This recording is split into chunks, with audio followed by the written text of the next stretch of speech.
Ang mahal na Lunes, o tinatawag ding Lunes Santo sa ibang lugar, ay ang simula ng mahal na araw.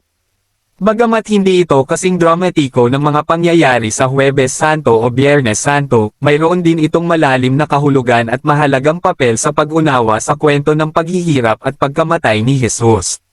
Sa Lunes Santo, karaniwang ipinaaalala sa atin ang mga sumusunod.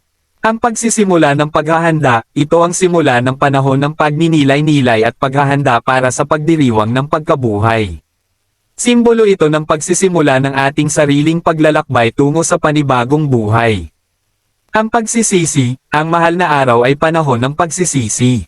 Sa Lunes Santo, inaanyayahan tayong magnilay-nilay sa ating mga kasalanan at humingi ng kapatawaran. Ang pag-asa, sa kabila ng mga pagsubok at paghihirap na daranasin ni Jesus, ang Lunes Santo ay nagsisilbing paalala na may pag-asa pa rin. Ito ay isang panahon ng pagtitiwala sa Diyos at sa kanyang plano. Ang pagsunod kay Jesus, ang mahal na araw ay isang panahon para sundan ang halimbawa ni Jesus.